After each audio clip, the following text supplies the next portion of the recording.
So let's continue the class. So let's have a quick revision for what we have discussed yesterday in our previous discussion. Uh, Yesterday we were talking about three acts related to the constitutional development. First one was Government of India Act 1858, and another one was Indian Councils Act 1861 and Indian Councils Act 1892. तो government of India act 1858 में हमने पढ़ा था कि India पर से east India company का rule खत्म होता है और इंडिया को अटैच कर दिया जाता है ब्रिटिश ताज या ब्रिटिश क्राउन से। लेकिन हम ये जानते हैं कि ब्रिटिश क्राउन, इंग्लैंड में ब्रिटिश क्राउन कार्यपालिका का नाम मात्र का अध्यक्ष होता था, nominal head of the executive, और उस वक्त थी queen empress of England, queen Victoria. तो क्वीन विक्टोरिया नाम मात्र की राष्ट्र अध्यक्ष थी। तो रियल पावर जो होता है, रियल एग्जीक्यूटिव पावर, कार्यपालिका की वास्तविक शक्ति, वो विक्टोरिया के पास नहीं है। तो रियल एग्जीक्यूटिव पावर एक मंत्री परिषद में, इंग्लैंड में एक मंत्री परिषद में, अ काउंसिल ऑफ मिनिस्टर्स, जिसका प्रधान इंग्लैंड का प्रधानमंत्री होता है, ठीक है ना, headed by the prime minister of England.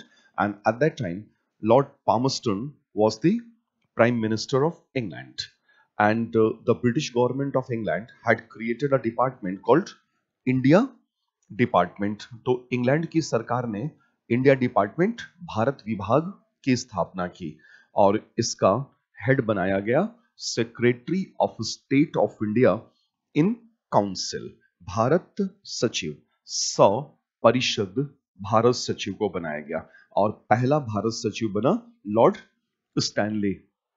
इस तरह के सवाल छोटे एग्जाम्स में, जैसे यूपीपीसीएस वगैरह एग्जाम्स में पूछे जाते हैं कि पहला भारत सचिव कौन था, या भारत की पहले क्राउन या साम्राज्ञी या सम्राट कौन थे, पहला वायसरॉय कौन था, तो इसलिए लिख दिया यहां पर। तो ये जो पूरा स्ट्रक्चर बना, एक तो ये इंडिया डिपार्टमेंट, इंग्लैंड का गवर्नमेंट, इंडिया डिपार्टमेंट और सेक्रेटरी ऑफ स्टेट, ये मिल करके बनाते होम गवर्नमेंट, गृह सरकार। और गृह सरकार ये लंदन में है। दूसरी सरकार जो इंडिया को लेकर के अंग्रेजों ने बनाई, तो सोची कि इंडिया अंग्रेजों के लिए कितना ज्यादा महत्वपूर्ण था एक कॉलोनी के तौर पे, एक उपनिवेश के तौर पे, कि इंडिया को लेकर के दो दो सरकारें बनी हुई हैं, एक लंदन में होम गवर्नमेंट और एक इंडिया में इंडिया गवर्नमेंट, या इसी को बोलते थे the British government of India, जो कलकत्ता में रहे 1911 तक। तो Calcutta was the capital of the British India till 1911, and only in 1911 that the British government of India decided to transfer the capital from Calcutta to Delhi, and a new place in Delhi had been selected which came to be called New Delhi. तो 1911 में अंग्रेजों ने राजधानी परिवर्तन की प्रक्रिया प्रारंभ की और राजधानी कलकत्ता से उठाकर नई दिल्ली लाने लगे। प्रोसेस शुरू किया, लेकिन 1914 में फर्स्ट वर्ल्ड वॉर हो गया। तो जब फर्स्ट वर्ल्ड वॉर हुआ तो रिसोर्सेस का डाइवर्जन हो गया, संसाधन और पैसा फर्स्ट वर्ल्ड वॉर में जाने लगा। और British government of India first world war में एक पार्टी है, इंग्लैंड और फ्रांस की तरफ से, इंग्लैंड की तरफ से एक पार्टी है। तो फिर ट्रांसफर, जो कैपिटल ट्रांसफर हो रहा था कलकत्ता से नई दिल्ली, उसको रोक दिया गया कि जब तक फर्स्ट वर्ल्ड वॉर चल रहा है कैपिटल ट्रांसफर का प्रोसेस रोक दिया जाएगा, क्योंकि पैसा वॉर लड़ने में चल रहा था, उधर लग जा रहा था पैसा। तो फिर जब वॉर खत्म हुआ 1918 में, फर्स्ट वर्ल्ड वॉर खत्म हुआ और 1919 में एक ट्रीटी साइन हुई जर्मनी के साथ, खास तौर पे हारा हुआ जर्मनी के साथ एक ट्रीटी साइन हुई, ट्रीटी ऑफ वर्साई, वर्साइल्स बोलते हैं अंग्रेजी में उसको, वर्साई फ्रेंच एक्सेंट में बोलते हैं। और ओवरऑल जो संधि हुई थी वो पेरिस पीस ट्रीटी था, 1919 का पेरिस पीस ट्रीटी, और फर्स्ट वर्ल्ड वॉर खत्म हुआ। तो फिर दोबारा से कैपिटल ट्रांसफर के प्रोसेस को इनिशिएट किया अंग्रेजों ने, ब्रिटिश गवर्नमेंट ऑफ इंडिया ने 1919 के बाद। तो फिर वहां से आगे 12-13 साल लगा कैपिटल ट्रांसफर होते होते, धीरे धीरे करते करते, और 1932 में जाकर के वॉइसरॉय कलकत्ता से नई दिल्ली शिफ्ट करता है। जब वॉइसरॉय के लिए एक महल बन के तैयार होता है, उसको बोलते हैं वॉइसरीगल हाउस, जिसे हम अपना राष्ट्रपति भवन कहते हैं। ठीक है, राष्ट्रपति भवन, वॉइसरीगल हाउस। ठीक है, तो वो वॉइसरीगल हाउस तब 1932 में अंततः जाकर के राजधानी पूर्ण रूप से ट्रांसफर हुई, स्थानांतरित हुई कलकत्ता से नई दिल्ली। तो शुरुआत किया गया राजधानी परिवर्तन का 1911 में, और खत्म कब हुआ? 1932 में। तो दो सरकारें थी इंडिया को लेकर के, एक गृह सरकार और एक भारत सरकार। भारत सरकार में विक्टोरिया महारानी, अब जो इंग्लैंड की महारानी थी, अब वो भारत की भी महारानी बन गई थी, मल्लिकाए हिंदुस्तान। सुन के बड़ा मूड खराब होता है ना, मल्लिकाए हिंदुस्तान बन गई है विक्टोरिया, लेकिन यही हकीकत है, यही इतिहास है जो हमें पढ़ना है, चाहे अब बुरा लगे चाहे जो भी लगे। और विक्टोरिया का भारत में जो प्रतिनिधि है, भारत सरकार का पार्ट, भाग है, वो है सब परिषद वॉइसरॉय।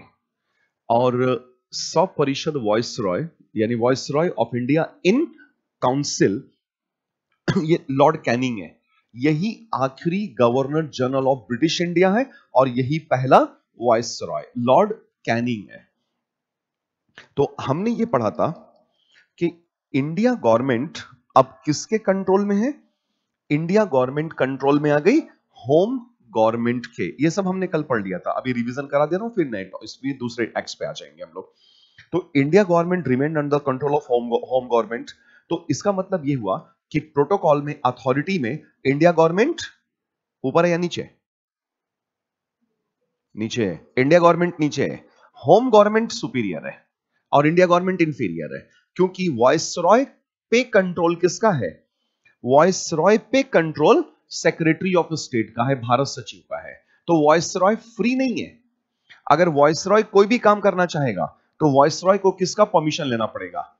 वॉइसरॉय को हर हालत में सेक्रेटरी का परमिशन लेना पड़ेगा, बिना सेक्रेटरी के परमिशन के काम नहीं चलेगा। फिर हमने इस एक्ट का ऑब्जर्वेशन किया था, परीक्षण किया था कि ये तो यूनिटरी गवर्नमेंट है, एकात्मक सरकार है, यूनिटरी गवर्नमेंट, क्योंकि सारी पावर तो सिमटी हुई है। और दूसरा ये कि ये सरकार जो है, चाहे वो इंडिया गवर्नमेंट हो चाहे होम गवर्नमेंट हो, इसमें से एक भी सरकार इंडियंस ने नहीं बना रखी है, और ना ही इंडियंस उस सरकार में है। तो ऐसी सरकार का होना या ना होना हमारे लिए कोई मतलब नहीं था। और यह भी कि चाहे वॉइसरॉय हो या प्रोविंशियल गवर्नर्स हो या सेक्रेटरी हो, सबका अपॉइंटमेंट तो इंग्लैंड के लोग कर रहे हैं, वहां से अपॉइंटमेंट हो रहा है सबका, तो वो हमारे लिए आंसरेबल नहीं है, वो हमारे लिए उत्तरदायी नहीं है, चाहे वो वॉइसरॉय हो, चाहे वो प्रोविंशियल गवर्नर्स हो या फिर सेक्रेटरी हो। वॉइसरॉय ऑफ इंडिया ही प्रशासन भी चला रहा है और वॉइसरॉय ऑफ इंडिया ही कानून भी बना रहा है। मतलब जो रक्षक है वही भक्षक है ना? ये नहीं होना चाहिए गवर्नमेंट में कभी भी कि जो लोग सरकार चलाएं वही कानून बनाएं। ये होना ही नहीं चाहिए, क्योंकि फिर बहुत बड़ी गड़बड़ होने लगेगी। फिर ये डिक्टेटोरियल टेंडेंसी वाली गवर्नमेंट हो जाएगी कि जो सरकार चला रहा है वही कानून बना रहा है, जो कानून बना रहा है वही सरकार चला रहा है। कुल बोले तो, मिला जुला के बोले तो, मेरा वचन ही है शासन, मैं ही सरकार हूं और मैं ही कार्यपालिका हूं, एग्जीक्यूटिव, और मैं ही विधायिका या मैं ही लेजिस्लेचर हूं। जो मैंने बोल दिया वही लेजिस्लेचर वाला काम है कि मैंने बोला कि कल से टैक्स 50% बढ़ गया तो बढ़ गया, बात खत्म। ये कहीं कानून वानून पास वास नहीं होगा। ठीक है, तो वॉइसरॉय ही एग्जीक्यूटिव है और वॉइसरॉय ही लेजिस्लेचर है, वॉइसरॉय ही माई बाप है, वही सब कुछ है इंडिया में। तो वॉइसरॉय की जो अपनी काउंसिल है, एग्जीक्यूटिव काउंसिल, उसमें वॉइसरॉय के अलावा 4 मेंबर्स और हैं। और इसमें जब ये लोग सरकार चला रहे हैं, एग्जेक्टिव का काम, कार्यपालिका का काम, तो वो इनर सर्किल बना रहे हैं, इनर सर्किल कहला रहा है। और जब वही लोग कानून बनाने का काम कर रहे हैं तो वो कहला रहा है आउटर सर्कल। ये याद रखिएगा, आउटर सर्कल का काम कानून बनाने से है और इनर सर्कल का काम प्रशासन चलाने से है। और दूसरा ये कि लॉ मेकिंग प्रोसेसेस में भारतीयों की भागीदारी पूरी तरह से शून्य है। एक भी इंडियन वॉइसरॉय के आउटर सर्कल में नहीं है और इनर सर्कल तो बहुत दूर की बात है। कुल मिलाकर के ना कार्यपालिका में और ना ही विधायिका में इंडियंस की कोई भागीदारी, इंडिया का कोई पार्टिसिपेशन है। फिर इसके बाद अंग्रेज 3 ही साल के बाद एक अगला कानून पास करते हैं। ये इंग्लैंड की पार्लियामेंट पास करती है, इंडिया काउंसिल्स एक्ट, और ये 1861 में आता है। और इंडिया काउंसिल्स एक्ट के लिए हमने पढ़ा था कि इस अधिनियम के द्वारा, इस एक्ट के द्वारा वाइसरॉय की एग्जीक्यूटिव काउंसिल या कार्यकारिणी परिषद में 5वां सदस्य जोड़ा गया, who was to be a gentleman of legal profession, जो विधि व्यवसाय से जुड़ा कोई व्यक्ति या सज्जन होगा। Gentleman, who was to be a gentleman of legal profession, ऐसा बोलते हैं। और इस एक्ट से, 1861 के इस एक्ट से वाइसरॉय को रूल बनाने का अधिकार मिला ताकि वो एडमिनिस्ट्रेशन को, प्रशासन को स्मूथली चला सके, आराम से चला सके। तो इसी अधिकार का इस्तेमाल करते हुए वाइसरॉय ऑफ इंडिया ने कैबिनेट गवर्नमेंट की नींव रखी और पोर्टफोलियो डिस्ट्रीब्यूशन, वितरण किया जाने लगा। और इसमें वाइसरॉय की इनर सर्कल में सरकार चलाने के लिए 15 सदस्य हुए, ठीक है, पोर्टफोलियो डिस्ट्रीब्यूशन में। और अभी तक आउटर सर्कल जो छोटी सी थी उसे थोड़ा सा बढ़ाया गया और कानून बनाने के लिए अब कम से कम 6 और अधिक से अधिक 12 लोग आ चुके थे। तो इनर सर्कल और आउटर सर्कल हो गई। अब ऑब्जर्वेशन ऑफ द एक्ट क्या है? पॉजिटिव ऑब्जर्वेशन ये है कि चलिए कम से कम वाइसरॉय की शक्तियों का कुछ तो विकेंद्रीकरण हुआ। कम से कम इनर सर्कल में लोग बढ़े, आउटर सर्कल में लोग बढ़े, तो वाइसरॉय की शक्तियां थोड़ी सी डिसेंट्रलाइज्ड हुई, इसको बोलेंगे विकेंद्रीकृत हुई वाइसरॉय की शक्तियां। दूसरा, 1861 के इस एक्ट से वाइसरॉय को यह अधिकार मिला कि जब आउटर सर्किल सत्र में या सेशन में ना हो तो वाइसरॉय कानून बनाने के लिए ऑर्डिनेंस या अध्यादेश जारी कर सकता था।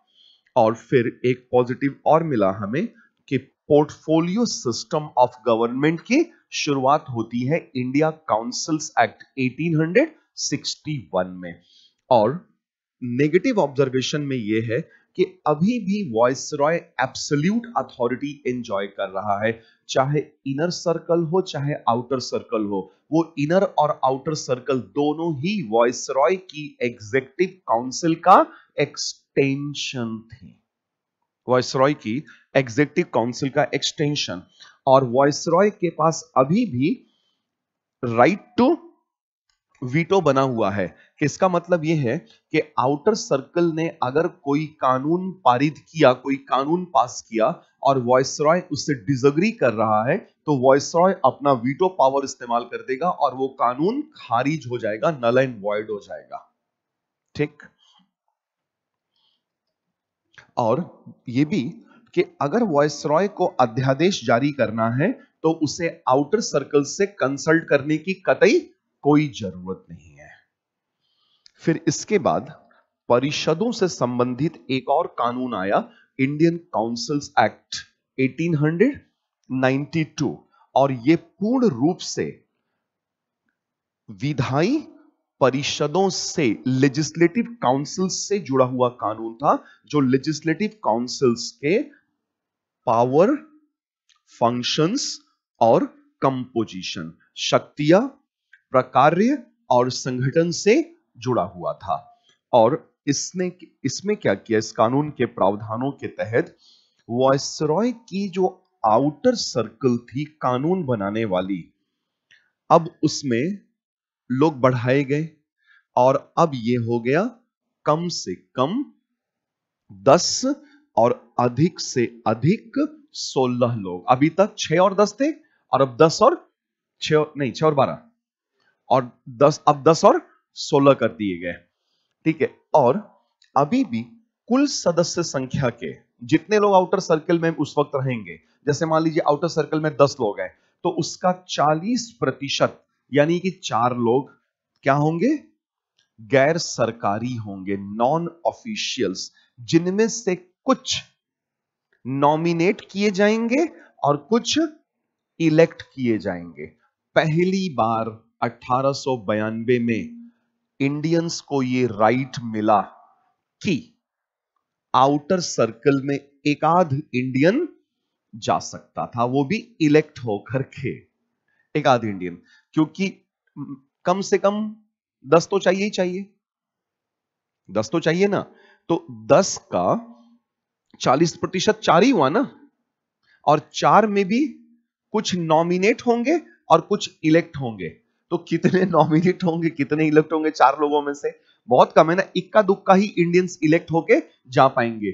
जो इंडियंस नॉमिनेट होके जाएंगे वो ऐसे बेकार थे कि पूछिए मत। कल मैंने आपको बताया था कि ऐसे इंडियन जा रहे हैं नॉमिनेट होकर के वायसरॉय की तरफ से, वायसरॉय नॉमिनेट करेगा, तो वायसरॉय ऐसे लोगों को नॉमिनेट कर रहा है, नामित कर रहा है जो वायसरॉय के तलवे चाटने वाले लोग हैं। तो उनसे पूछा गया कि जब आप कानून बनाने में पार्टिसिपेट करते हैं, डिसीजन मेकिंग में पार्टिसिपेशन करते हैं, तो आप वोटिंग कैसे करते हैं? तो उन्होंने बोला कि इसमें सोचना क्या है, क्या इंग्लिश और क्या हिंदी। वॉइसरॉय हाथ उठाता है तो मैं भी हाथ उठा देता हूं, वॉइसरॉय हाथ गिराता है नेगेटिव तो मैं भी हाथ गिरा देता हूं।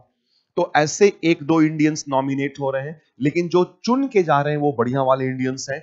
जैसे फिरोज शाह मेहता, जबरदस्त नेता हैं, और फिरोज शाह मेहता की सीट पे उन्होंने चुनवाया, फिर बाद में इलेक्ट करवाया गोपाल कृष्णा गोखले। फिर गोपाल कृष्णा गोखले ने वहां अकेले अपने दम पर तहलका मचा दिया आउटर सर्कल में, क्योंकि वो अपने बजट स्पीचेस के लिए उस समय जाने गए और इतना तगड़ा एनालाइज करते थे कि फाइनेंस पोर्टफोलियो वाला मिनिस्टर जो होता था वो तिलमिला करके रह जाता था। जब गोखले बोलने के लिए खड़े होते तो अलग से तैयारी करके आता था कि आज गोखले बोलने वाले हैं। तो एक ही दो सही कम से कम पहुंचे ना।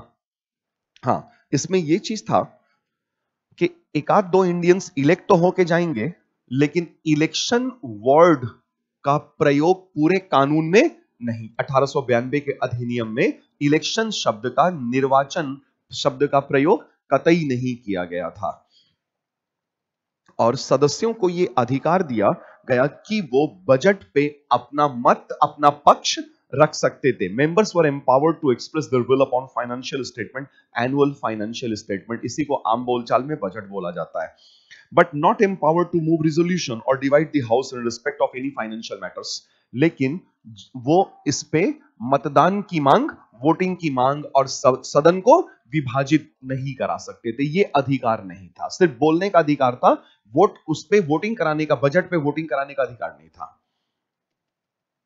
हां, और एक चीज था कि कुछ औकात में रहते हुए सरकार से जनरल पब्लिक इंटरेस्ट पर सवाल आप पूछ सकते थे। कि जैसे मैंने कल आपको बताया था कि प्लेग फैल गया, तो अगर प्लेग फैल गया और लोग मर रहे हैं तो सरकार प्लेग की रोकथाम और लोगों को बचाने के लिए कौन कौन से इफर्ट्स लगा रही है, कौन कौन से प्रयास कर रही है, इस पे सवाल पूछा जा सकता था। लेकिन कैसे? माई बाप हुजूर कृपया बता दीजिए कि क्या प्रयास आप लोग कर रहे हैं, लोग तो मरते जा रहे हैं प्लेग से। तो सर्टेन लिमिट में, रेस्ट्रिक्शन में रह करके सवाल पूछना था। तो ऑब्जर्वेशन इसका यह था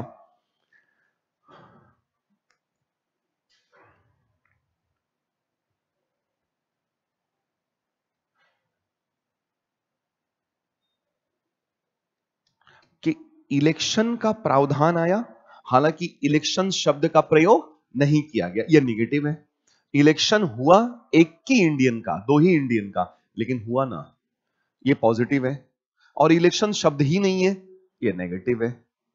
ठीक है, इंडियंस को यह अधिकार पहली बार मिला कि वो आउटर सर्कल में अपना रिप्रेजेंटेटिव भेज सकते थे। एक ही भेज सकते थे, लेकिन भेज सकते थे।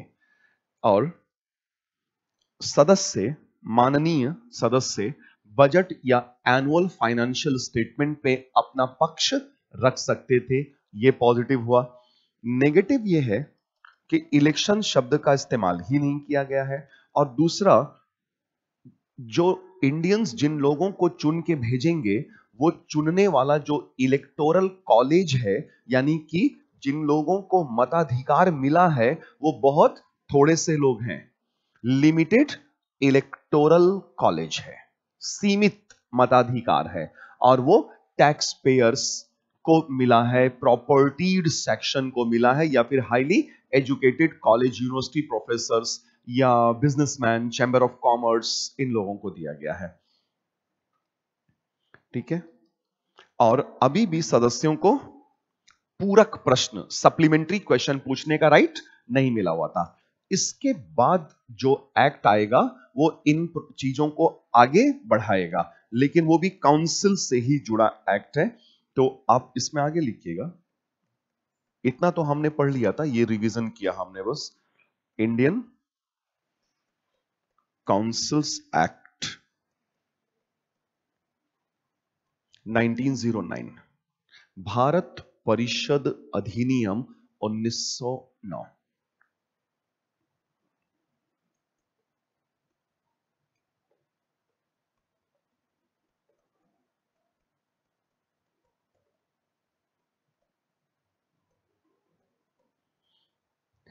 यह है मॉर्ले मिंटो सुधार, Morley Minto reform, Morley Minto reforms या सुधार।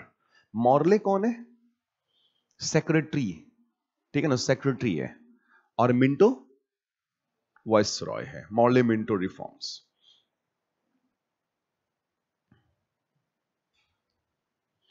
अब इसके प्रोविजंस पे आते हैं। पहला प्रोविजन लिखिएगा,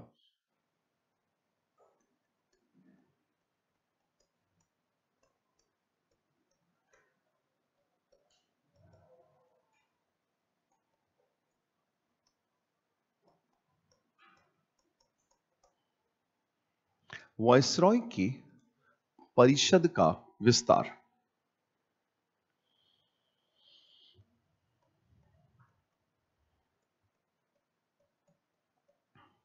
आउटर सर्कल, आउटर सर्कल का परिषद है ना, काउंसिल, आउटर सर्कल का विस्तार।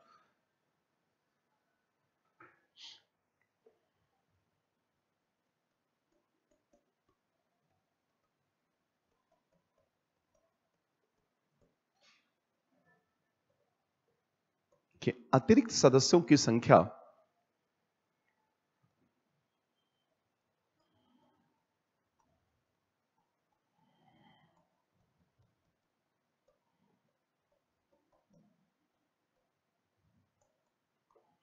अतिरिक्त सदस्यों की संख्या अब बढ़ाकर अधिकतम 60 तय कर दी गई। अतिरिक्त सदस्यों की संख्या अब बढ़ाकर अधिकतम 60 तय कर दी गई। और इनमें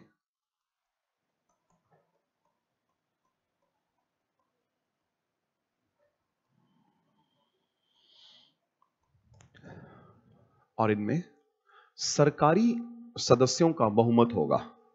और इनमें सरकारी सदस्यों का बहुमत होगा।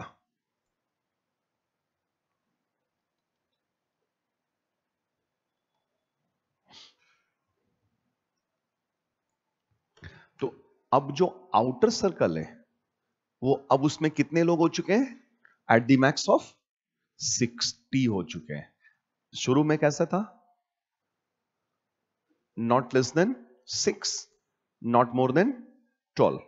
फिर आगे चल के बढ़ाया गया नॉट लेस देन 10 और नॉट मोर देन 16, और अब तय कर दिया गया 60 एट द मैक्स ऑफ 60, ठीक है ना, 60 कर दिया गया। तो इसका मतलब है, देखिए लेजिस्लेचर बढ़ रहा है ना, कार्यपालिका, सॉरी क्या बोलते हैं, विधायिका, विधायिका बढ़ रही है, लेजिस्लेचर एक्सपैंड करता जा रहा है, और यही आगे चलकर एक्सपैंड करते करते करते करते एक दिन बन जाएगा एक लोकसभा और राज्यसभा। तो हमें दरअसल कहां पहुंचना है, आउटर सर्कल से लोकसभा और राज्यसभा कैसे बनी है, इस पूरे प्रोसेस को समझना है। यही तो है समझना, क्या ना, कि हम जिस पॉलिटिकल सिस्टम में हैं वो अंग्रेजों के जमाने में कैसे डेवलप कर रहा था, ये चीज हमें समझनी है। ठीक है, दूसरा पॉइंट लिखिएगा, इलेक्टोरल कॉलेज।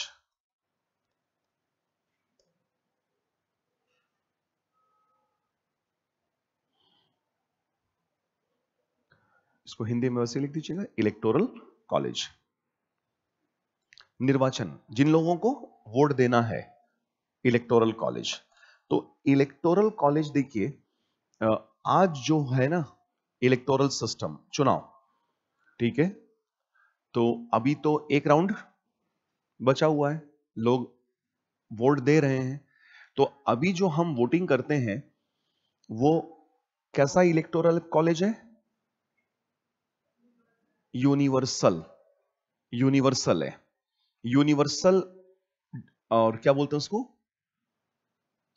हिंदी में, क्या बोलते हैं, सार्वभौमिक वयस्क मताधिकार, सार्वभौमिक वयस्क मताधिकार, यूनिवर्सल एडल्ट फ्रेंचाइजी, मतलब 18 इयर्स एंड अबव, 18 वर्ष और उसके ऊपर, चाहे अब आपका religion, caste, creed, gender, ethnicity कुछ भी क्यों ना हो, आपको वोट देने से कोई रोक नहीं सकता है। लेकिन एक चीज इसमें और है, यहां ध्यान दीजिए कि कुछ सीट्स हम रिजर्व करते हैं, जैसे टारगेटेड ग्रुप्स के लिए शेड्यूल्ड कास्ट और शेड्यूल्ड ट्राइब के लिए रिजर्व करते हैं सीट्स। तो उन रिजर्व सीट्स पे वोट कौन करता है, सब लोग करते हैं ना, या सिर्फ शेड्यूल्ड कास्ट शेड्यूल्ड ट्राइब के लोग करते हैं, नहीं ना। तो इसका मतलब है जॉइंट इलेक्टोरेट है, सीट्स रिजर्व होती हैं लेकिन इलेक्टोरेट जॉइंट होता है। ठीक है, यहां पर क्या आया प्रोविजन, वो देखिएगा ध्यान से। तो इलेक्टोरल कॉलेज जो है, इसमें लिखिएगा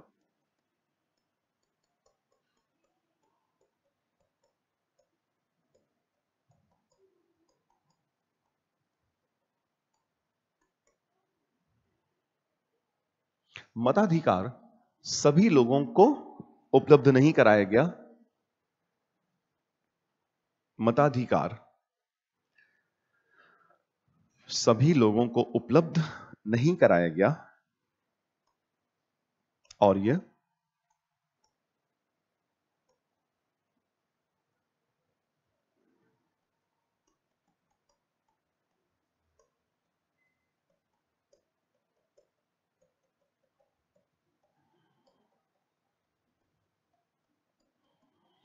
यह शैक्षणिक योग्यता,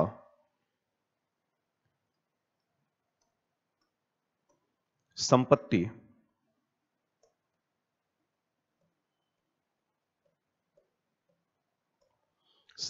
शैक्षणिक योग्यता, संपत्ति व अन्य कारकों पर निर्भर करता था, वह अन्य कारकों पर निर्भर करता था। वो क्या, इसको दो तीन भागों में बांट लेते हैं, इलेक्टोरल कॉलेज में कौन कौन लोग हैं। यही जो कानून था ना, इंडिया काउंसिल्स एक्ट, इसी ने पहली बार सेपरेट इलेक्टोरेट प्रोविजन ऑफर किया कि मुसलमानों के लिए लेजिस्लेचर में, चाहे वो सेंट्रल हो या स्टेट लेजिस्लेचर और प्रोविंशियल लेजिस्लेचर हो, मुसलमानों के लिए कुछ सीटें आरक्षित कर देते हैं, रिजर्व कर देते हैं, और उन रिजर्व सीट्स पर इलेक्टोरेट ज्वाइंट नहीं करते हैं, सेपरेट कर देते हैं। मतलब कैंडिडेट भी मुसलमान और वोट देने वाले भी मुसलमान, कैंडिडेट भी मुस्लिम्स और वोटिंग राइट भी सिर्फ मुसलमानों को। पहली गलती तो ये कि रिलीजियस बेसिस पे ले रहे हैं और मुसलमानों को सेपरेट इलेक्टोरेट दिया गया है। यह सरासर गलत था, सरासर गलत था। क्योंकि देखिए 1906 में already British government of India Bengal के जमींदार मुसलमानों का साथ लेकर के एक पॉलिटिकल पार्टी बना चुकी थी, ऑल इंडिया मुस्लिम लीग। ये हमने पिछले लेक्चर्स में पढ़ा, अंडरस्टैंडिंग पार्टीशन वाले टॉपिक में, ठीक है ना। तो already all India Muslim league 1906 में बन चुका था और बंगाल के बड़े बड़े जमींदार मुसलमानों ने, अमीर मुसलमानों ने बनाया था सरकार के सहयोग से। तो पर्दे के पीछे से मुस्लिम लीग को बनाने में किसका खेल था? सरकार का खेल था। और जो लोग बना रहे हैं वो आगा खान, बड़े बड़े मुसलमान, अमीर अली, वकारुल मुल्क, एहसानुल मुल्क जैसे नाम है। तो ये इलीट जमींदार मुसलमान थे। आम मुसलमान का नाम कैसे होता है? जावेद, अब्दुल, पंचर बनाने वाला, सलीम, इस तरह के नाम होते हैं, है ना। और आगा खान, अमीर अली, वकारुल मुल्क, एहसानुल मुल्क, इन लोगों ने मुस्लिम लीग बनाया, या यूं कह लीजिए कि सरकार ने इनकी मदद से बनवाया। तो actually creation of All India Muslim League was a brainchild of the British government of India. Muslim league British government of India का मानस पुत्र थी, उनके दिमाग की उपज थे। और कॉपरेट किसने किया? बड़े बड़े जमींदार मुसलमानों ने किया। आम मुसलमानों की बात नहीं हो रही यहां पे, जमींदार मुसलमानों की बात हो रही है। आम मुसलमानों को इन चीजों को कोई लेना देना नहीं था, ठीक है ना। एक पंचर बनाने वाले अब्दुल को क्या लेना देना उस जमाने में आगा खान और वकारुल मुल्क और एहसानुल मुल्क से? ठीक है। तो सारे मुसलमानों ने मुस्लिम लीग नहीं बनवाया, इलीट क्लास मुसलमानों ने के कुछ लोगों ने मुस्लिम लीग बनाया। और दिमाग किसका था? सरकार का, ब्रिटिश गवर्नमेंट ऑफ इंडिया का दिमाग था। तो 1906 में एक नाग बना, ये पढ़ा था हमने, एक नाग, और वो नाग है ऑल इंडिया मुस्लिम लीग। और 1909 में इस कानून में उस नाग के मुंह में जहरीले दांत लगाए गए। और वो जहरीले दांत क्या हैं? Separate electorate provision for the Musalmans of India, separate elect, पृथक निर्वाचन प्रणाली। और फिर यहीं से कम्युनल पॉलिटिक्स की शुरुआत होगी। और जब नाग काटेगा तो जहर छोड़ेगा ना, और वो जहर जब छोड़ेगा तो वो उतना हिस्सा खराब होगा। तो अंत में जाके जब वो हिस्सा खराब हो चुका होगा और तब उसको काट के अलग करना पड़ेगा, तो वो सड़ा हुआ हिस्सा कहलाएगा पाकिस्तान। ये हम पढ़ चुके हैं बहुत डिटेल में, ये तो खैर एक अलग बात हुई, समझाने के लिए बोल दिया ऐसा। इसको हमने अंडरस्टैंडिंग पार्टीशन वाले टॉपिक में बहुत डिटेल में डिस्कस किया, communal politics and understanding partition. यहां पर आपको यह समझना है, सेपरेट इलेक्टोरेट प्रोविजन ऑफर किया गया मुसलमानों को। क्यों किया गया वो मैंने आपको बता दिया। एक तो नाग, उस पर से जहरीले दांत। और ब्रिटिश गवर्नमेंट ऑफ इंडिया का यह पॉलिसी था डिवाइड एंड रूल, और हिंदुओं और मुसलमानों को एक मत होने दो, इनको दूर करके रखो। क्योंकि ये ब्रिटिश गवर्नमेंट ऑफ इंडिया ने यह देख लिया था कि 1857 के विद्रोह में हिंदुओं और मुसलमानों ने साथ मिल करके बहुत तगड़ा रेजिस्टेंस दिया था और लगभग अंग्रेजी राज इंडिया से उखड़ते उखड़ते बच गया था, उखड़ ही गया था, ऑलमोस्ट बच ही गया बस। तो ये अंग्रेज समझ चुके थे कि अगर इस देश में हिंदू और मुसलमान एक हो गए तो वो अंग्रेजी राज के लिए सबसे बड़ा खतरा बन जाएंगे, हिंदू मुस्लिम यूनिटी। इसीलिए हिंदू मुस्लिम यूनिटी नहीं होने देना था, इनको दूर करना था, इनको तोड़ना था। तो मुस्लिम लीग का क्रिएशन कराया गया और 1906 में और 1909 में मुसलमानों को ऑफर किया गया सेपरेट इलेक्टोरेट प्रोविजन, ये था। तो इलेक्टोरल कॉलेज में अब धर्म के आधार पे दे रही है, जो कि बिल्कुल ही गलत था। मुसलमानों के लिए पृथक निर्वाचन प्रणाली, separate electorate provision, separate electorate provision. तो पहले तो ये ऑफर ही गलत था और दूसरा, इनकेस अगर ये ऑफर कर भी रहे थे तो सेपरेट इलेक्टोरेट की जगह ज्वाइंट इलेक्टोरेट करना चाहिए था। और यहीं पे अंग्रेजों का इंटेंशन, उनका रियल इंटेंशन, उनकी वास्तविक मंशा समझ में आ जा रही है कि ये कम्युनल पॉलिटिक्स को हवा देने जैसी बात थी। दूसरी तरफ लिखिएगा बीच में, क्लास ऑफ लैंडलॉर्ड्स, भूस्वामियों का एक वर्ग जिनको मताधिकार प्राप्त हुआ। क्लास ऑफ लैंडलॉर्ड्स, भूस्वामियों का एक वर्ग जिनको मताधिकार प्राप्त हुआ। और इसी में लिख दीजिएगा चैंबर ऑफ कॉमर्स, हिंदी में लिखिएगा वैसे ही चैंबर ऑफ कॉमर्स, देवनागरी में, हिंदी तो भाषा है, देवनागरी लिपि, देवनागरी लिपि में लिखिएगा चैंबर ऑफ कॉमर्स। और तीसरे पार्ट में लिखिएगा लोकल बॉडीज, म्युनिसिपलिटी बोलते थे उस जमाने में, म्युनिसिपल कॉर्पोरेशन, म्युनिसिपलिटी, म्युनिसिपैलिटीज, ठीक है। लोकल बॉडीज, म्युनिसिपलिटी और यूनिवर्सिटीज, विश्वविद्यालय,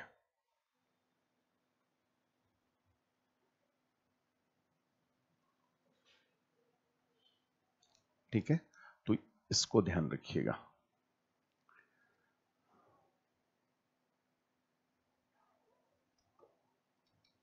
देखिए 1892 के एक्ट का जब हमने अब ऑब्जर्वेशन किया था तो उसमें हमने ये देखा कि 1892 में सदस्यों को, आउटर सर्कल के मेंबर्स को सवाल पूछने का तो अधिकार मिला, लेकिन सप्लीमेंट्री क्वेश्चन लगाने का अधिकार नहीं मिला 1892 में। लेकिन 1909 में यह मिला, सप्लीमेंट्री क्वेश्चंस पूछने का राइट ऑफर किया गया। दूसरा लिखिएगा इसमें,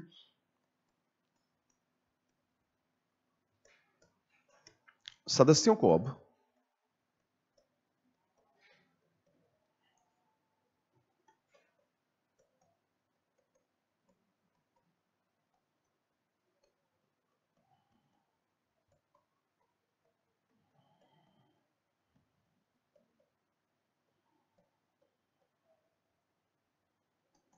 पूरक प्रश्न पूछने का अधिकार प्राप्त हुआ।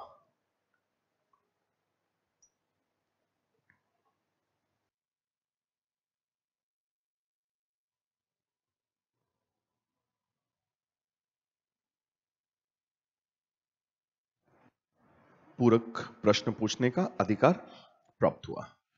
तीसरा लिखिएगा,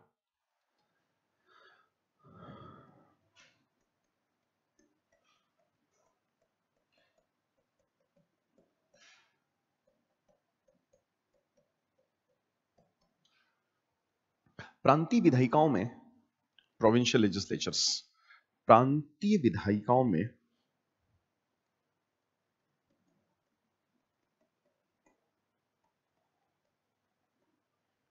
गैर सरकारी सदस्यों का बहुमत हो गया।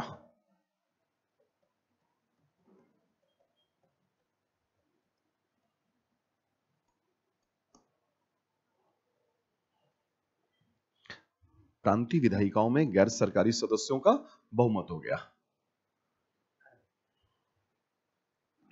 तो ये पॉजिटिव है कि नेगेटिव? पॉजिटिव है। गैर सरकारी, नॉन ऑफिशियल मेंबर्स का मेजॉरिटी हो रहा है। चलिए विधानसभा में, प्रांतीय विधानसभा में हो रहा है, लेकिन हो तो रहा है ना, सेंटर में नहीं हुआ लेकिन स्टेट्स में हो रहा है, ये पॉजिटिव है। सप्लीमेंट्री क्वेश्चन पूछने का राइट मिलना पॉजिटिव है। सेपरेट इलेक्टोरेट का राइट मिलना पॉजिटिव है नहीं, खतरनाक है, बहुत नेगेटिव है है ना, बहुत ही नेगेटिव है सेपरेट इलेक्टोरेट। तो सेपरेट इलेक्टोरेट का ऑफर नेगेटिव में चला जाएगा, सप्लीमेंट्री क्वेश्चन का राइट पॉजिटिव हो जाएगा, प्रोविंशियल लेजिस्लेचर में नॉन ऑफिशियल्स का मेजॉरिटी पॉजिटिव हो जाएगा। तो ऑब्जर्वेशन आप दो तरीके से करेंगे, positive observation and negative observation. तो लिखिए ऑब्जर्वेशन ऑफ द एक्ट, अधिनियम का परीक्षण।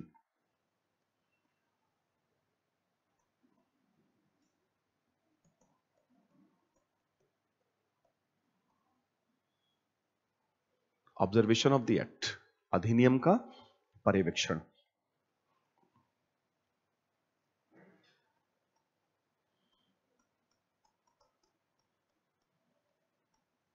सकारात्मक,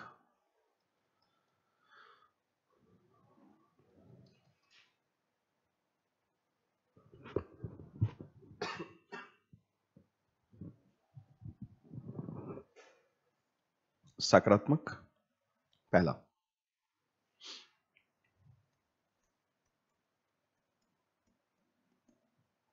in the PLS, provincial legislative assemblies, प्रांतीय विधायिकाओं में, in the PLS, provincial legislative assemblies, प्रांतीय विधायिकाओं में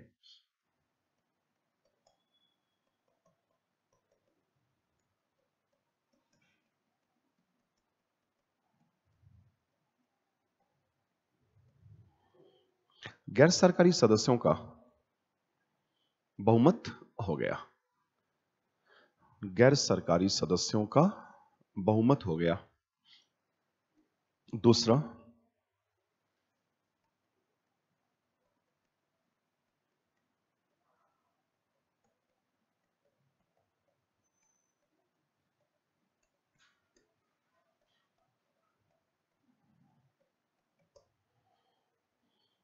अधिक प्रतिनिधि मूलक सरकार की स्थापना हुई। अधिक प्रतिनिधि मूलक या प्रतिनिधि पूर्ण सरकार की स्थापना हुई।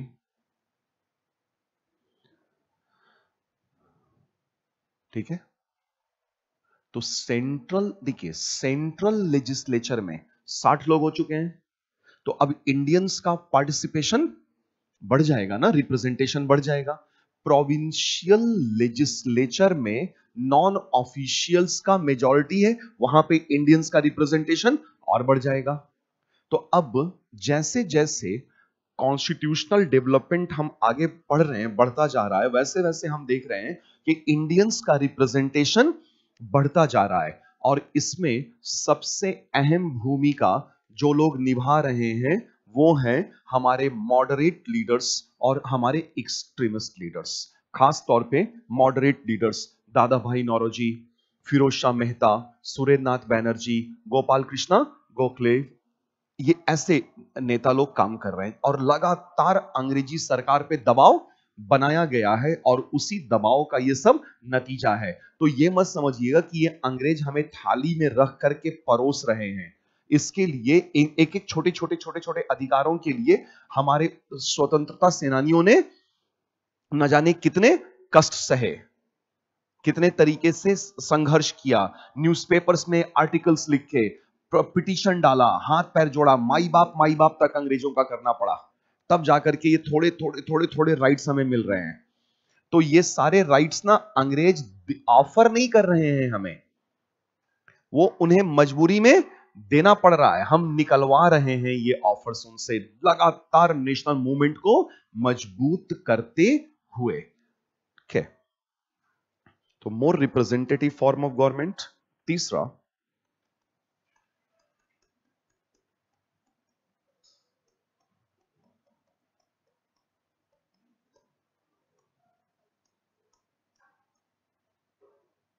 सदस्यों को पूरक प्रश्न पूछने का अधिकार मिला। सदस्यों को पूरक प्रश्न पूछने का अधिकार मिला।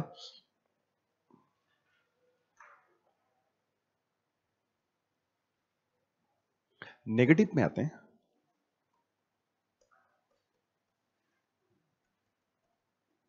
नेगेटिव ऑब्जर्वेशन,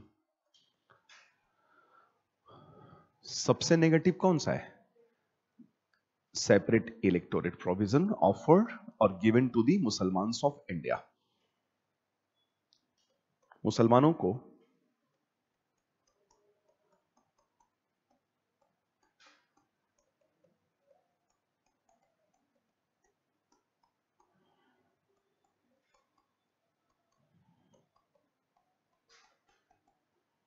पृथक निर्वाचन प्रणाली प्रदान किया गया।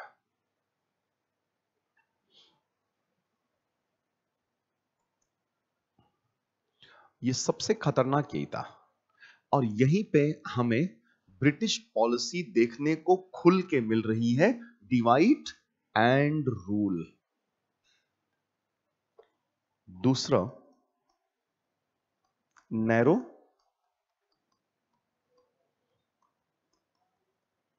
इलेक्टोरल कॉलेज, सीमित मताधिकार। नैरो इलेक्टोरल कॉलेज या सीमित मताधिकार।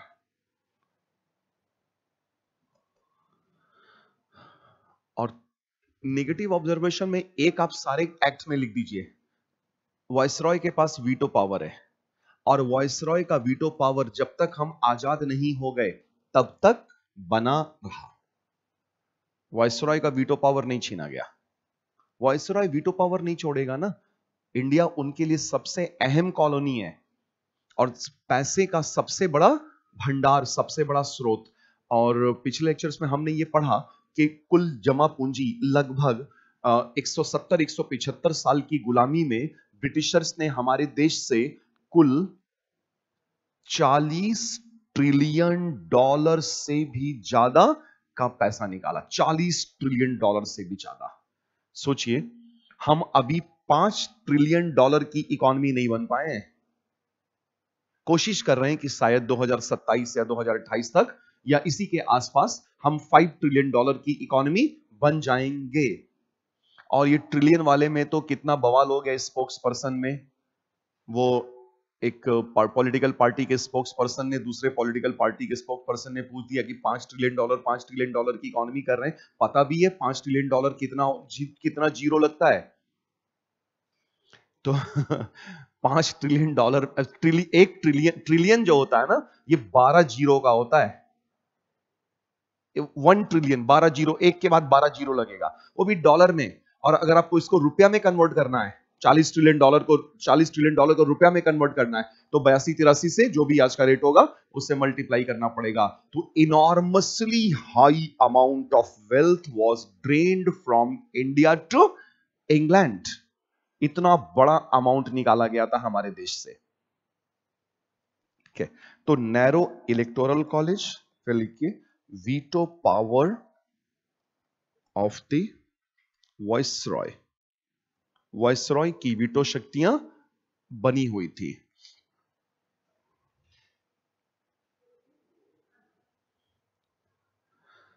वायसरॉय की वीटो शक्तियां बनी हुई थी।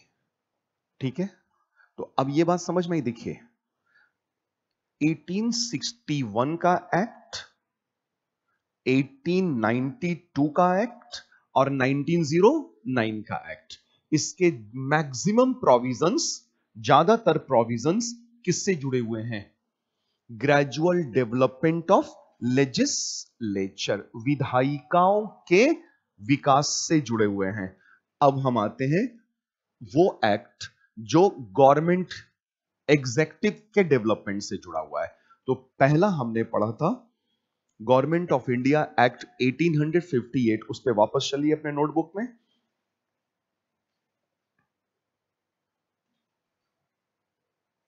और ये पूरा फ्लो चार्ट, इसको कई बार हमने पढ़ा, कल भी पढ़ा था, आज भी मैंने आपको रिवीजन करवाया।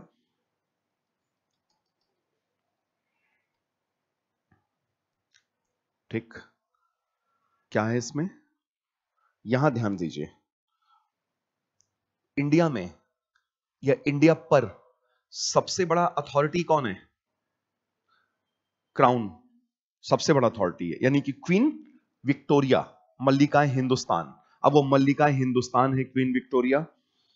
और विक्टोरिया का एक, क्वीन विक्टोरिया का एक बड़ा बढ़िया किस्सा है अब्दुल के साथ। नहीं, अफेयर नहीं है ना। अब्दुल एक मुलाजिम है, इस ये गवर्नमेंट में अब्दुल एक मुलाजिम है।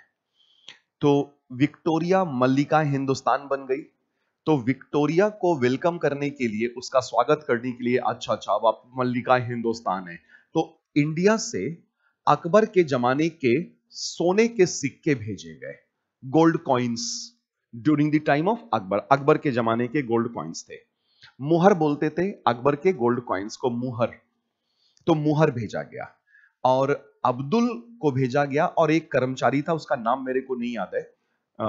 तो ये दो कर्मचारी भेजे गए और ये लोग जब वहां गए, पहुंचे इंग्लैंड, तो इनको बोला गया देखो तुम लोगों को महारानी विक्टोरिया के सामने वो सोने की मुहरें थाली में प्रस्तुत करनी है, लेकिन अपनी निगाहें नीची रखना, ऐसे उठा के निगाह, महारानी को देखना मत, महारानी है वो, महारानी।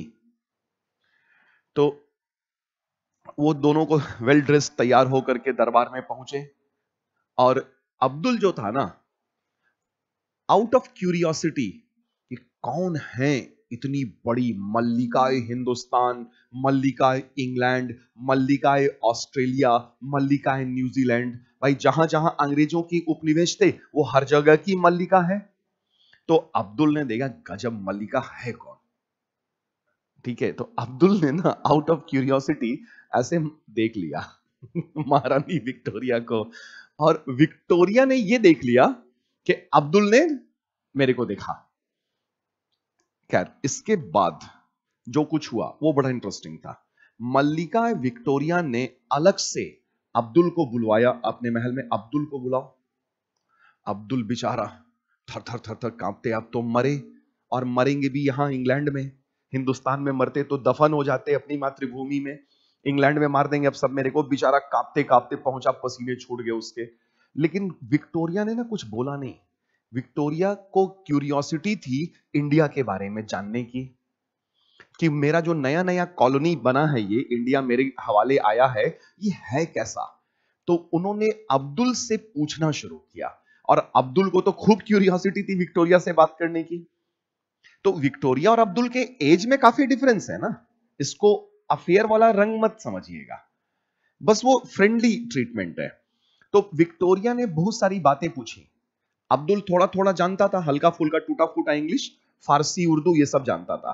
किसी तरह से उसने कम्युनिकेट किया, विक्टोरिया को बताना शुरू कर दिया। फिर धीरे धीरे करके ना विक्टोरिया ने अब्दुल को इंग्लिश सिखाया और अब्दुल ने विक्टोरिया को उर्दू सिखा दिया। तो हर दिन वो लोग थोड़ा थोड़ा एक दूसरे को सिखाते रहते थे, जानते रहते थे एक दूसरे को। तो अच्छी दोस्ती हो गई थी, बढ़िया। तो एक दिन विक्टोरिया ने पूछा अब्दुल से कि तुम्हारा मैरिज हो गया, तुम्हारी कुड़माई हो गई, सगाई, मैरिज।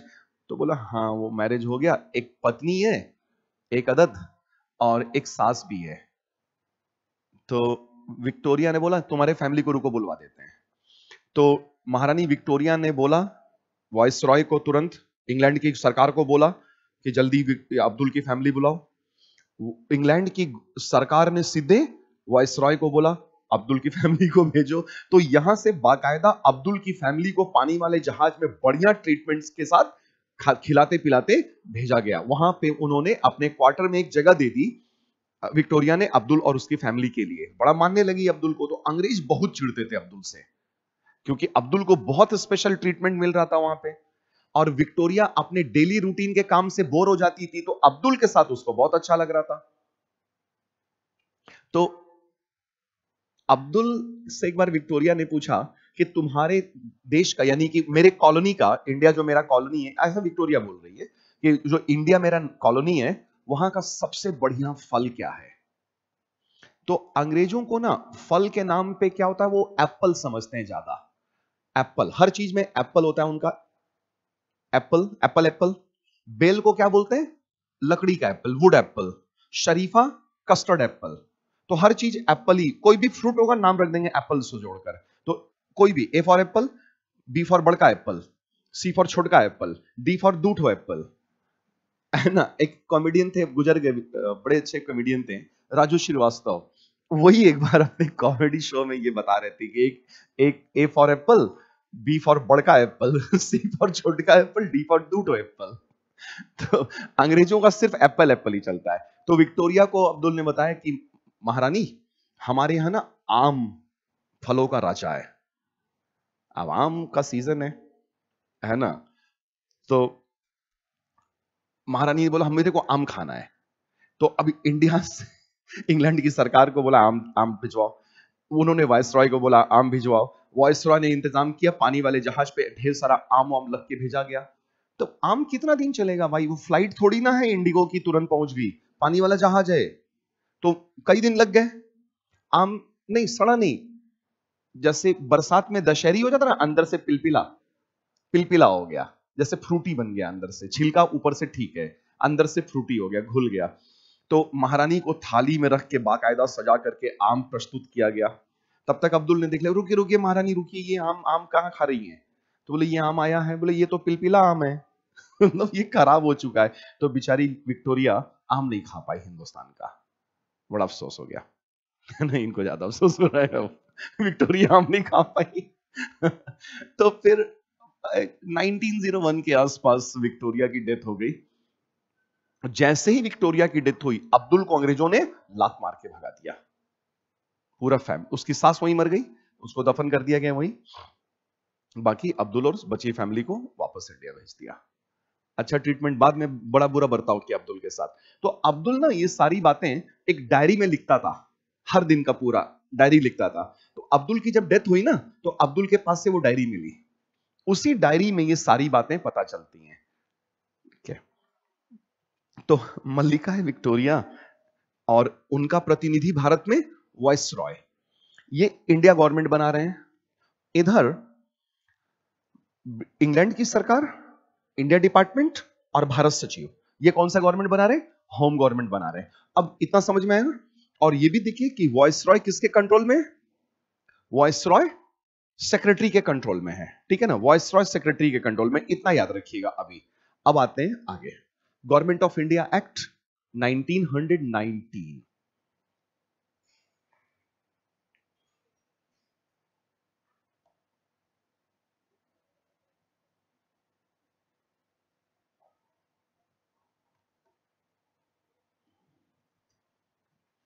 देखिए, भारत सरकार अधिनियम या भारत शासन अधिनियम 1919।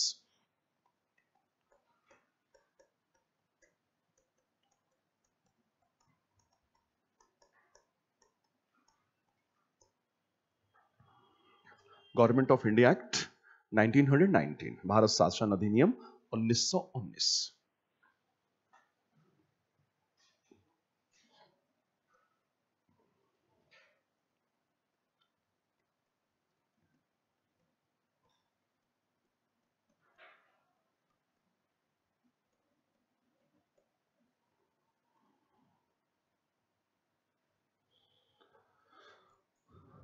ब्रैकेट में लिखिएगा मॉन्टेग्यू चेम्सफोर्ड सुधार। मॉन्टेग्यू सेक्रेटरी है, चेम्सफोर्ड वाइस रॉय है।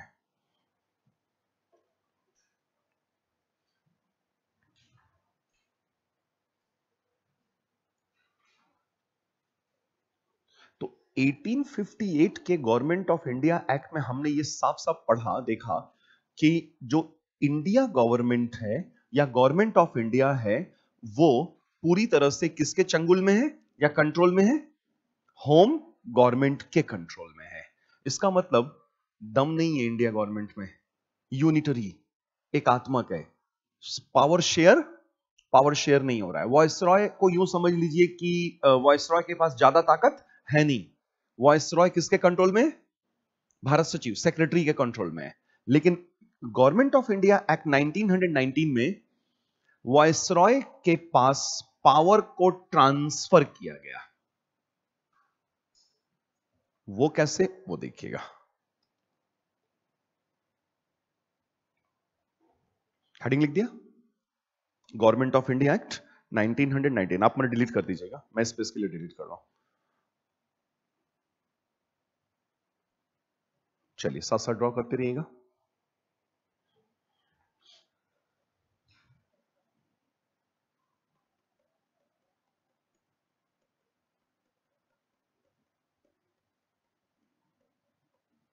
ब्रिटिश ताज, the British crown.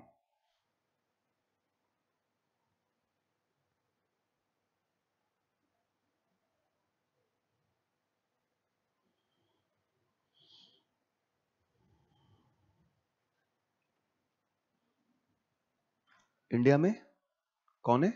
Voice Roy.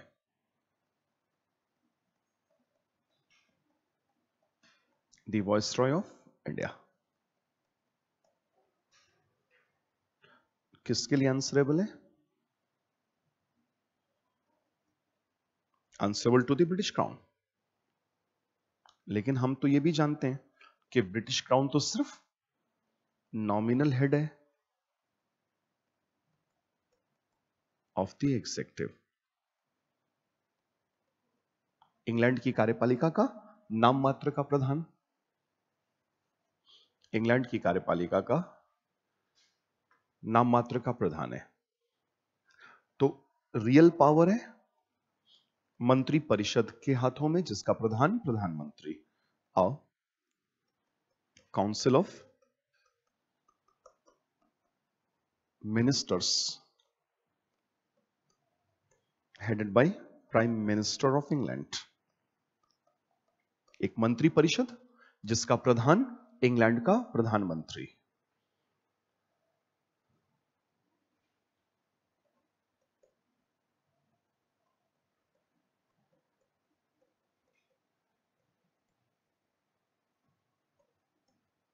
India department,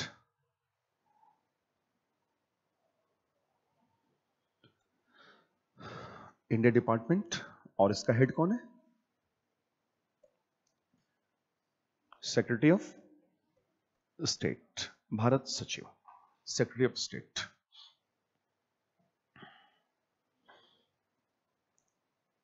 secretary of state control कर रहा है वायसरॉय को, और वायसरॉय कलकत्ता में है। 1911 से राजधानी परिवर्तन शुरू हुआ था, लेकिन 1932 आ गया था होते होते, ठीक है ना। तो जो वायसरॉय राष्ट्रपति भवन में पहली बार कदम रखा था वो इरविन था, इरविन, ठीक है ना। तो सेक्रेटरी ऑफ स्टेट। अब यहां ध्यान दीजिए, ये तो इंडिया गवर्नमेंट, यही है ना, इंडिया गवर्नमेंट, भारत सरकार। ये है होम गवर्नमेंट। अब होम गवर्नमेंट में क्या चेंज हो रहा है वो ध्यान दीजिएगा।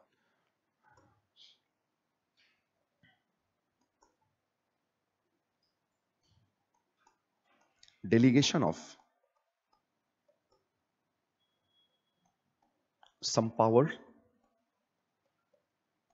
of Secretary of State। Bharat सचिव की कुछ शक्तियों को हस्तांतरित किया गया। भारत सचिव की कुछ शक्तियों को हस्तांतरित किया गया।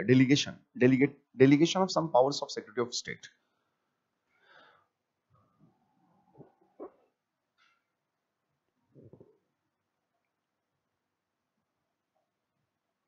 तो देखिए, जब सेक्रेटरी ऑफ स्टेट कमजोर पड़ेगा, उसकी ताकत कम होगी, तो किसकी ताकत बढ़ेगी?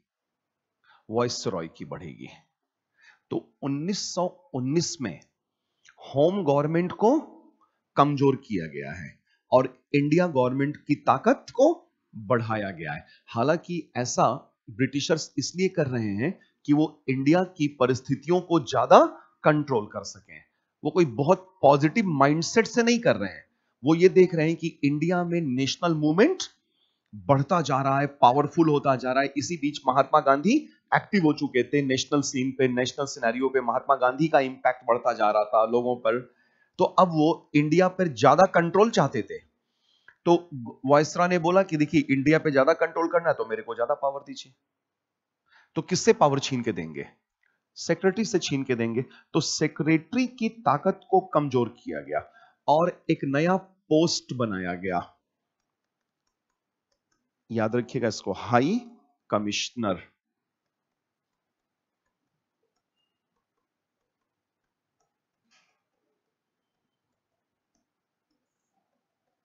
हाई कमिश्नर का एक नया पद सृजित किया गया।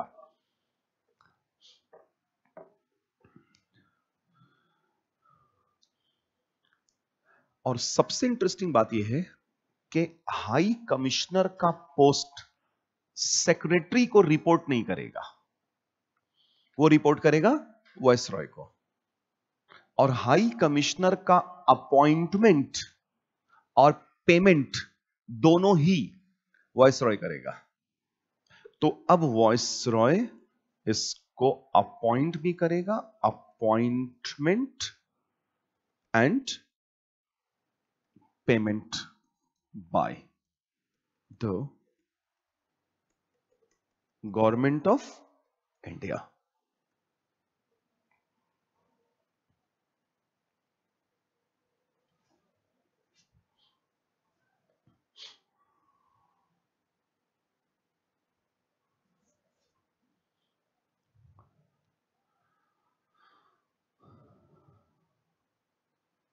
Appointment and paid by the British government of India.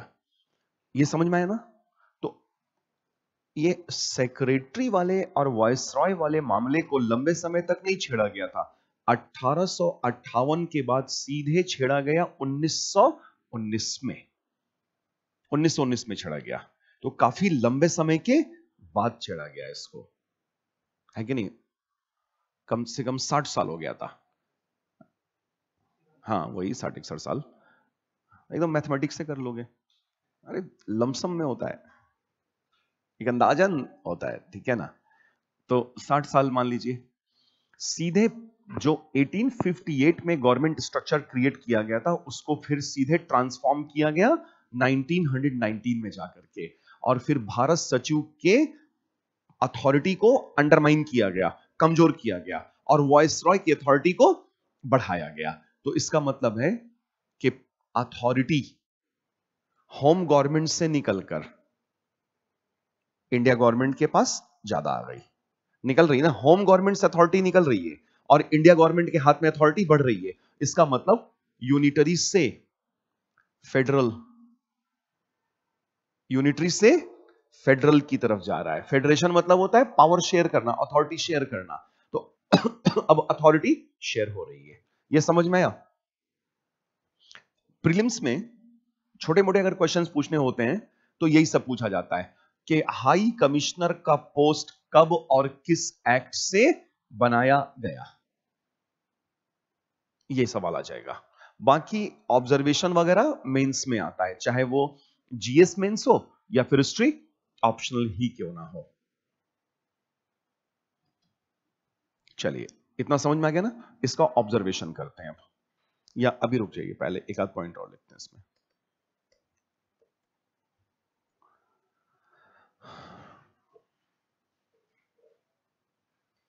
कि भारत सचिव का वेतन अब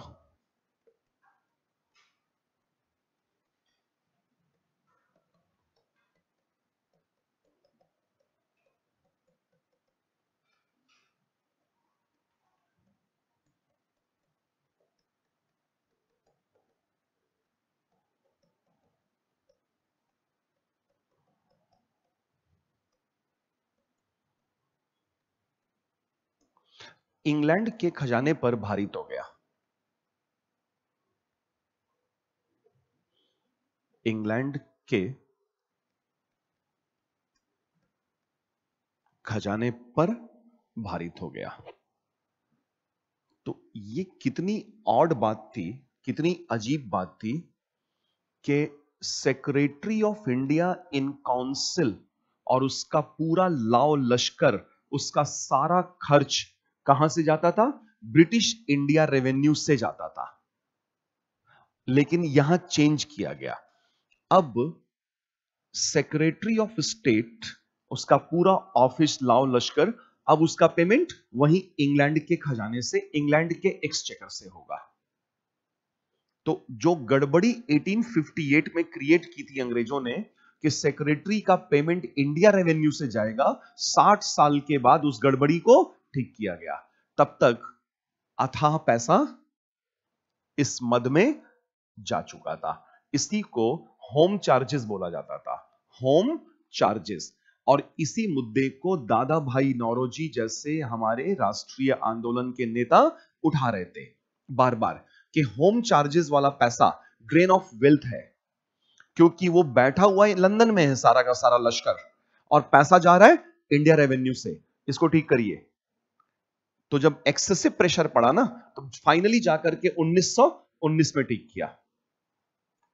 एक ये तो, ये तो पॉजिटिव था, ये तो पॉजिटिव था, ठीक है ना। दूसरा लिखिएगा,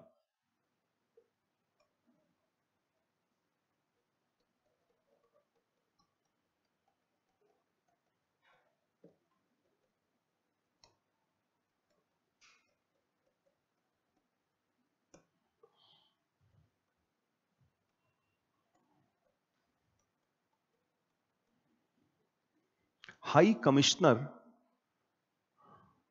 का एक नया पद सृजित किया गया।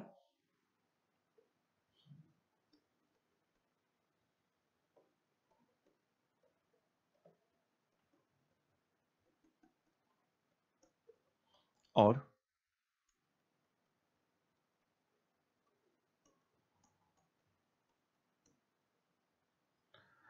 भारत सचिव की कुछ शक्तियां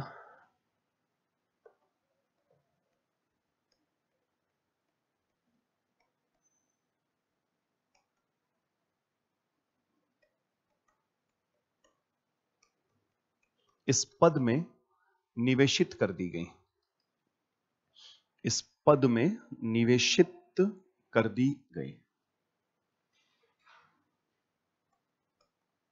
तीसरा,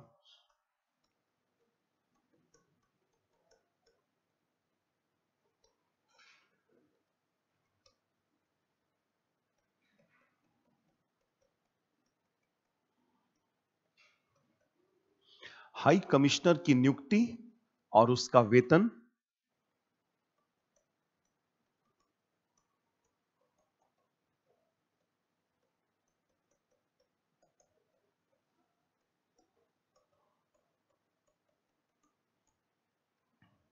ब्रिटिश भारत की सरकार के द्वारा किया जाना था, ब्रिटिश भारत की सरकार के द्वारा किया जाना था।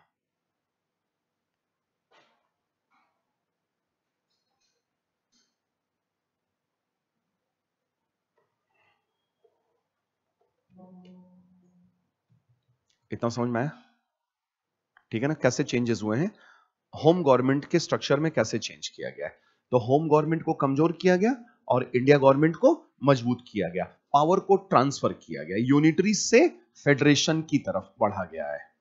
एक ये, इधर दूसरी तरफ आप ध्यान दीजिएगा, इसके पहले वाले एक्ट में, इंडियन काउंसिल्स एक्ट 1909 में, आउटर सर्कल में कितने सदस्य हो चुके हैं? 60। हाउस कितना है? सदन, आउटर सर्कल एक ही तो सदन है, सदन एक है, हाउस एक है और मेंबर 60 हैं। तो इसको किस तरीके का लेजिस्लेचर बोलते हैं? यूनी कैमरल लेजिस्लेचर है ये, unicameral, single house legislature है। लेकिन हम तो ये जानते हैं कि हमारा बाई कैमरल लेजिस्लेचर है, लोकसभा और राज्यसभा दो है ना। हमारी जो लेजिस्लेचर है, क्या बोलेंगे, विधायिका, हमारी जो विधायिका है वो द्विसदनात्मक विधायिका है ना। वो कभी कभी हिंदी का टर्म्स एकदम से नहीं याद आ रहा होता है, मालूम है, बस कभी कभी रिकॉल नहीं होता। तो एक सदनात्मक विधायिका और द्विसदनात्मक विधायिका होती है। तो हमारा जो विधायिका द्विसदनात्मक बनी, ये कब बनी वो जानना जरूरी है ना। तो लोकसभा और राज्यसभा, यूं कह लीजिए कि लोकसभा और राज्यसभा की नींव कब पड़ी? 1919 के गवर्नमेंट ऑफ इंडिया एक्ट में। हालांकि इस एक्ट में एग्जेक्टिव भी है और लेजिस्लेचर वाले चेंजेस भी हैं, दोनों चीजें ओवरलैप। यहां पे क्या कर रहा है? ओवरलैप कर रहा है। मैंने कल ही बोला था कि कुछ एक्ट्स ऐसे आएंगे जो ओवरलैपिंग नेचर के होंगे, जो एग्जेक्टिव से भी जुड़े होंगे और जो लेजिस्लेचर से भी जुड़े होंगे। तो गवर्नमेंट ऑफ इंडिया एक्ट 1919 ऐसा ही एक्ट है जो एग्जेक्टिव चेंजेस से भी जुड़ा हुआ है और लेजिस्लेटिव चेंजेस से भी जुड़ा हुआ है, जो कार्यपालिका और विधायिका दोनों के विकास क्रम से जुड़ा हुआ है।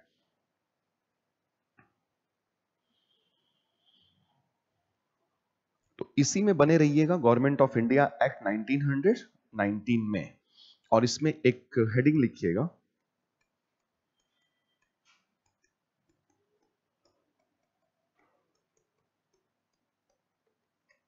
Legislative changes.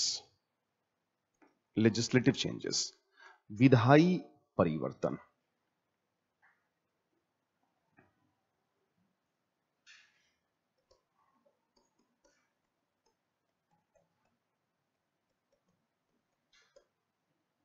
कि इसी अधिनियम से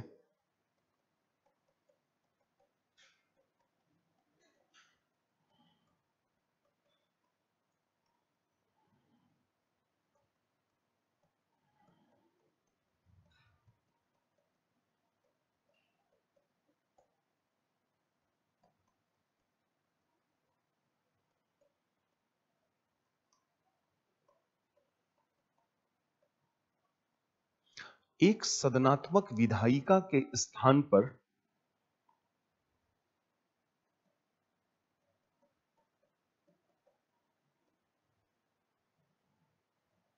द्विसदनात्मक विधायिका की स्थापना की गई। एक सदनात्मक विधायिका के स्थान पर द्विसदनात्मक विधायिका की स्थापना की गई।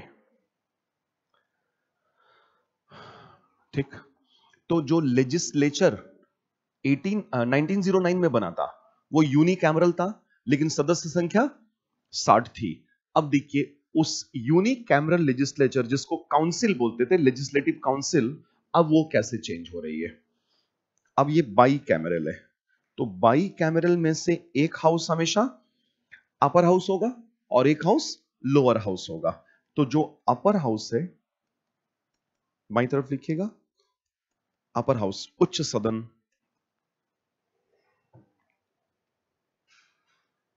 अपर हाउस उच्च सदन।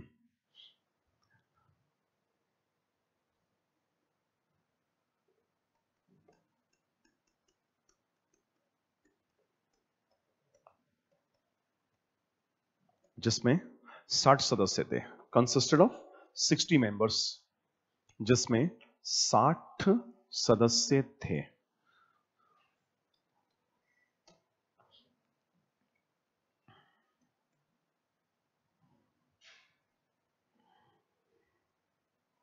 और इन 60 में से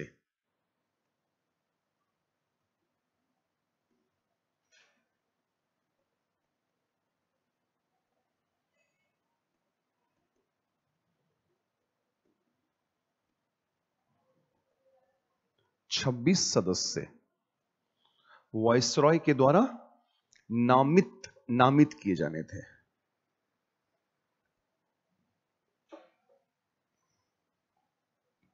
वायसरॉय के द्वारा नामित किए जाने थे, और 26 इधर हो गए तो बच गए 34। तो दूसरी तरफ लिखिएगा, 34 सदस्य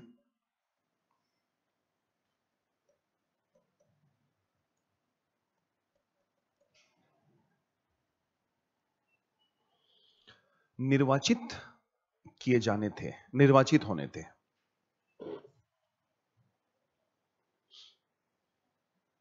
तो कुछ पॉजिटिव दिख रहा है? पॉजिटिव दिख रहा है ना? इलेक्टेड मेंबर्स का नंबर नॉमिनेटेड मेंबर से ज्यादा हो रहा है, ठीक है ना? तो अपर हाउस में इलेक्टेड मेंबर्स का मेजॉरिटी हो जाएगा। 34 है ना, 60 में 34 है, मेजॉरिटी हो गया ना। 60 में तो 31 भी हो जाएगा तो मेजॉरिटी हो जाएगा, और ये तो 34 है। तो यहां पर हमें एक पॉजिटिव चीज दिख रही है, देखिए यहां पे, मेजॉरिटी ऑफ इलेक्टेड मेंबर्स, निर्वाचित सदस्यों का बहुमत, पॉजिटिव।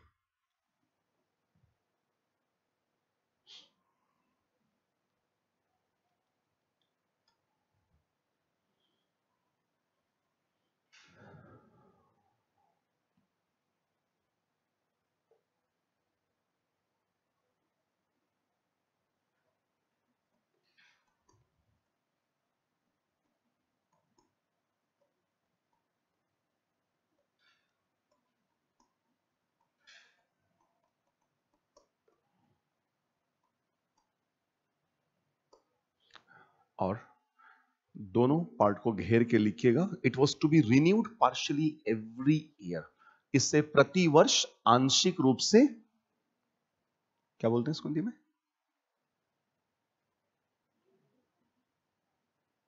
रिन्यूड।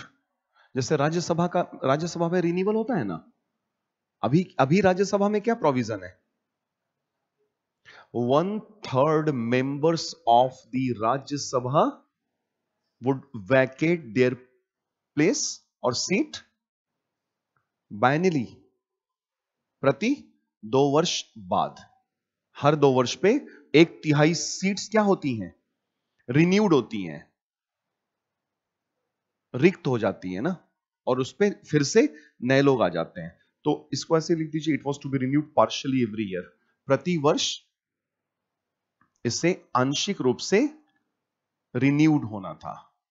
और वो नई टर्म मिल रहा है, मैंने बोला ना, वो कभी कभी दिमाग में एकदम ही नहीं आता, जब नहीं आना होता तो वो आता ही नहीं है।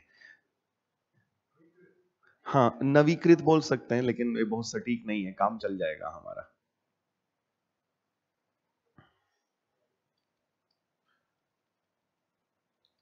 ये समझ में आ गया ना, अपर हाउस। अब देखिए, यही अपर हाउस आजादी के बाद जब हम अपना कॉन्स्टिट्यूशन बनाएंगे तो क्या कहलाएगी, राज्यसभा। यही राज्यसभा है। तो राज्यसभा की नींव कौन से एक्ट से पड़ी है, 1919 का गवर्नमेंट ऑफ इंडिया एक्ट से पड़ी है, जब बाई कैमरल लेजिस्लेचर बनाया गया। लेकिन उस समय हमारी राज्यसभा में 1919 की राज्यसभा में या अपर हाउस में कितने मेंबर्स हैं, 60। अभी कितने मेंबर्स हैं,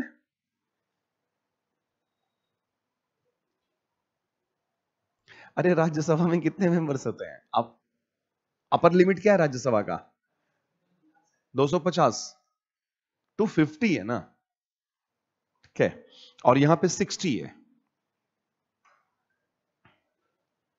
अपर हाउस।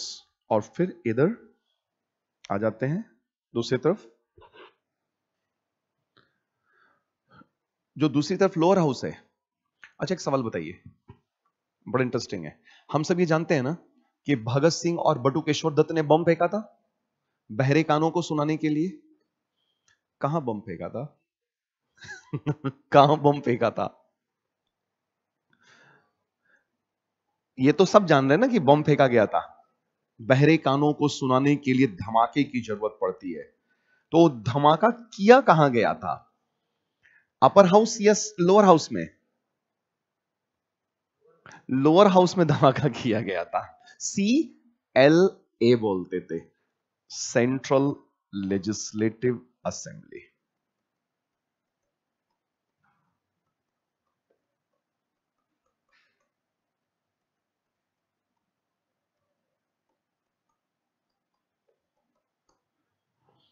केंद्रीय धारा सभा, सेंट्रल ऐसे लिखेगा, सेंट्रल लेजिस्लेटिव असेंबली देवनागरी लिपि में।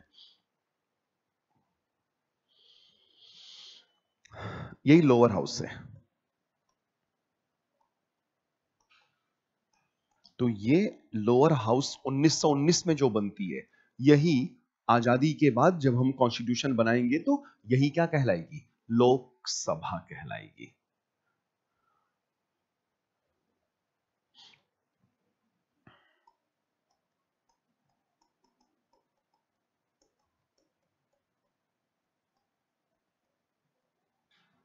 जो 145 सदस्यीय सभा थी,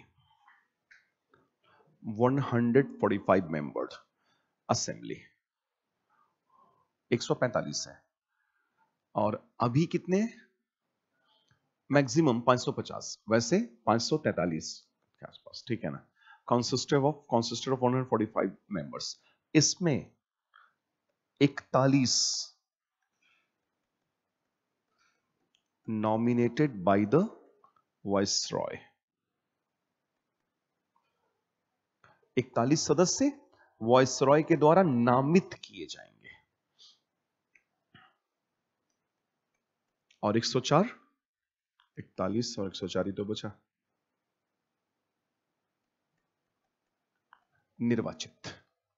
निर्वाचित किए जाएंगे।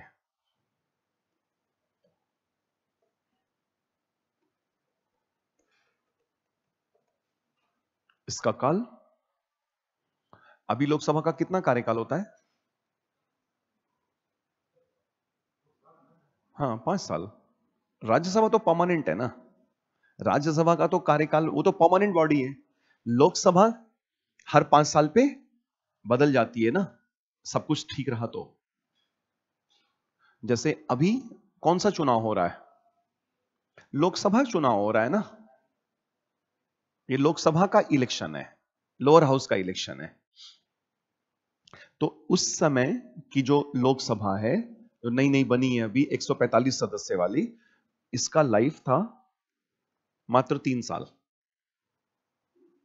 3 साल। लेकिन अगर वॉइसरॉय चाह जाए तो वॉइसरॉय इसका कार्यकाल बढ़ा के 10 साल भी कर सकता था, ठीक है, परंतु but can be extended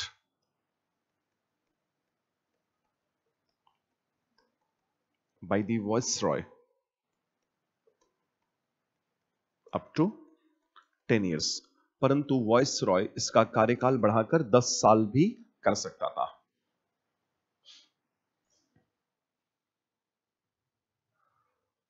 viceroy इसका कार्यकाल बढ़ाकर 10 साल भी कर सकता था।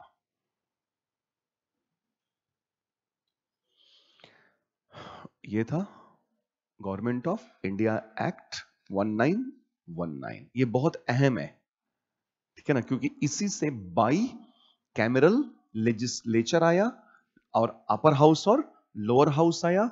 इसी एक्ट से गवर्नमेंट ऑफ इंडिया को पावर ज्यादा मिली, ठीक है। और इसी को बेस बनाकर आगे जब एक्ट आएगा ना फुल एंड फाइनल, तो वो होगा गवर्नमेंट ऑफ इंडिया एक्ट 1935।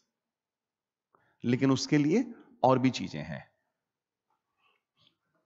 तो इसका ऑब्जर्वेशन करते हैं। पावर कट है, जल्दी करिए नहीं तो पता चला गायब हो जाएगा सारा सिस्टम में।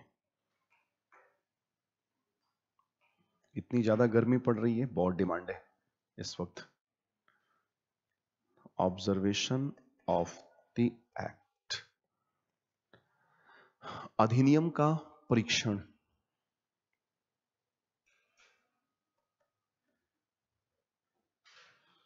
तो अब देखिए, होम गवर्नमेंट और इंडिया गवर्नमेंट में से अब इंडिया गवर्नमेंट होम गवर्नमेंट के चंगुल से मुक्त है, एक्सटर्नल इन्फ्लुएंस से थोड़ी मुक्त हुई। और जब एक्सटर्नल इन्फ्लुएंस से फ्री होती है गवर्नमेंट, तो इसको हम क्या बोलते हैं? सॉवरेनिटी। जैसे इंडिया क्या है? सॉवरेन है, मतलब फ्री फ्रॉम एक्सटर्नल इन्फ्लुएंसेस, बाह्य प्रभाव से मुक्त है भारत। इसलिए भारत एक संप्रभु राष्ट्र है, अपना प्रभु खुद, स्वयं प्रभु, संप्रभु राष्ट्र है। उसी तरह से उस समय जो गवर्नमेंट ऑफ इंडिया है ना, वो अब होम गवर्नमेंट से थोड़ा फ्री है ना, क्योंकि हाई कमिश्नर का पोस्ट बनाया गया है और हाई कमिश्नर को थोड़ी ताकत दे दी गई है। किससे छीन के? सेक्रेटरी से छीन के हाई कमिश्नर को ताकत दी गई है।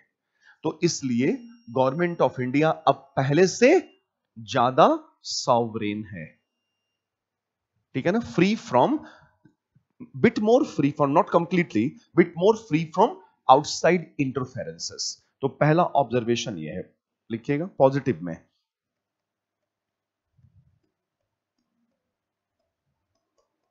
मोर sovereign government of India.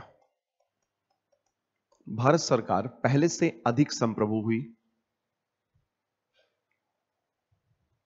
Bharat सरकार पहले से अधिक संप्रभु हुई,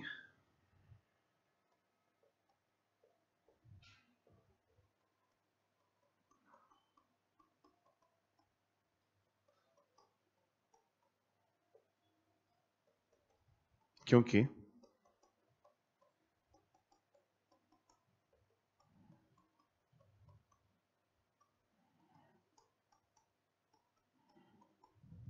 भारत सचिव की शक्तियों को कम किया गया। भारत सचिव की शक्तियों को कम किया गया। दूसरा,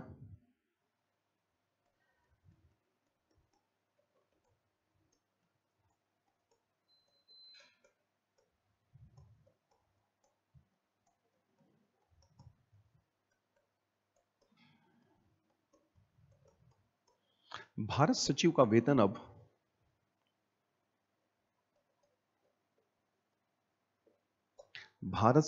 वेतन अब ब्रिटिश खजाने पर भारित हो गया।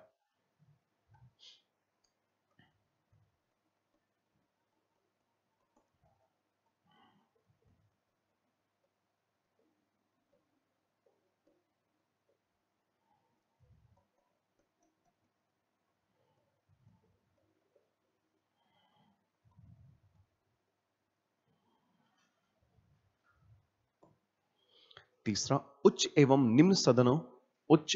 निम्न दोनों ही सदनों में निर्वाचित सदस्यों का बहुमत हुआ।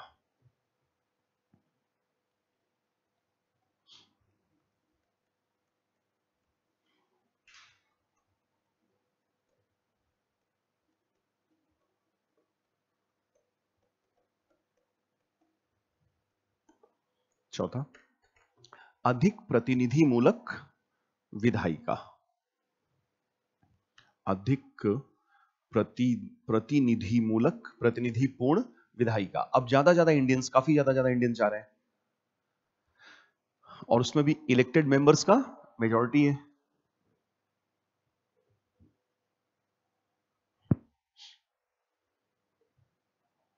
ये पॉजिटिव ऑब्जर्वेशन,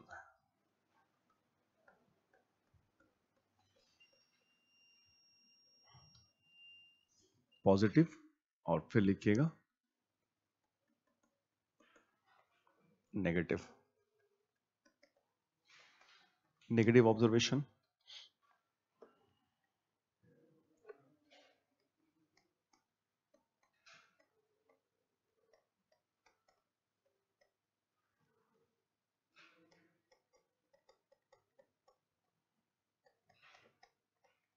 स्त्रियों को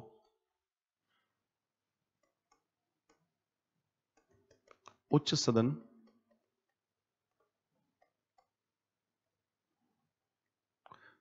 सदन की सदस्यता प्राप्त नहीं हो सकती थी। स्त्रियों को उच्च सदन की सदस्यता प्राप्त नहीं हो सकती थी, मतलब स्त्रियां उस जमाने की राज्यसभा में नहीं जा पाएंगी।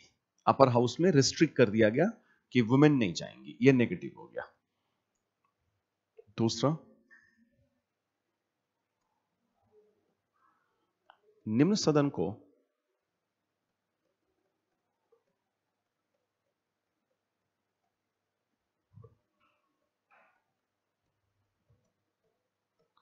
दस वर्षों तक के लिए बढ़ाया जा सकता था। निम्न सदन को 10 वर्षों तक के लिए बढ़ाया जा सकता था।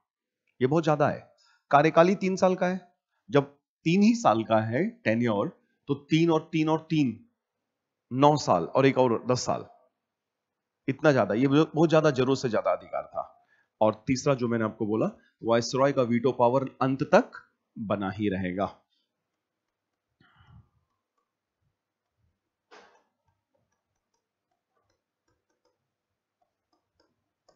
Veto power of the viceroy, viceroy की वीटो शक्तियां बनी रही।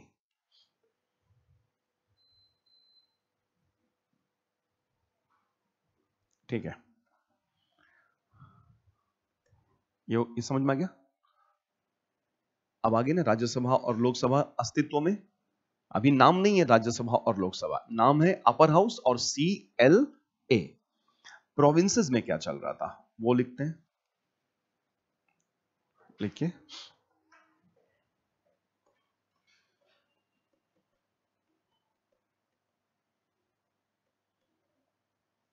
प्रांतीय सरकारें, प्रोविंशियल गवर्नमेंट्स, प्रांतीय सरकारें।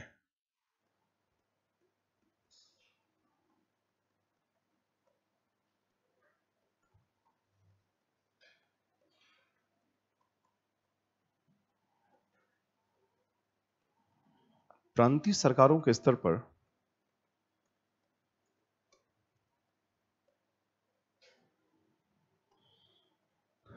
प्रथम बार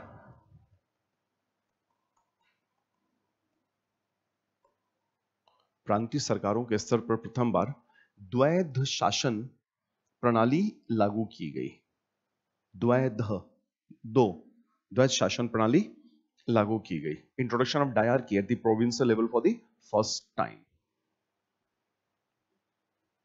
ठीक है, मतलब हो गया दो का शासन। तो अभी तक ना सिर्फ और सिर्फ गवर्नर रूल करता था। अब गवर्नर के साथ साथ पैरेलली इलेक्टेड गवर्नमेंट होगी।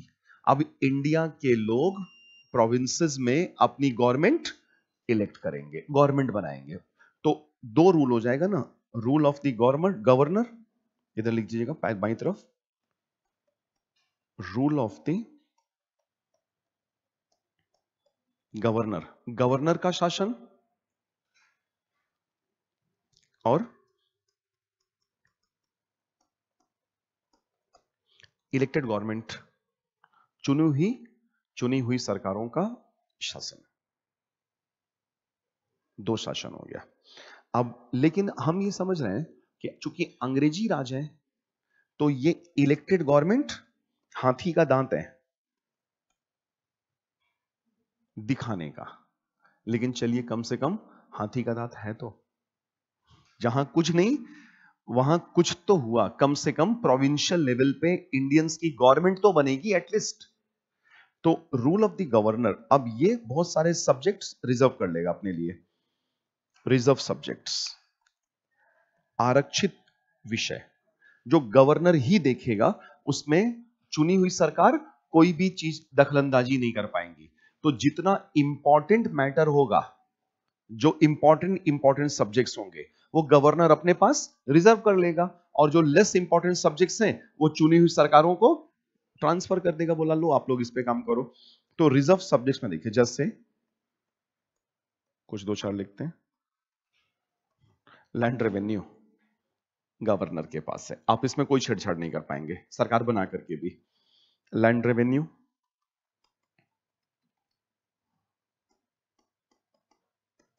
जस्टिस न्याय, पुलिस,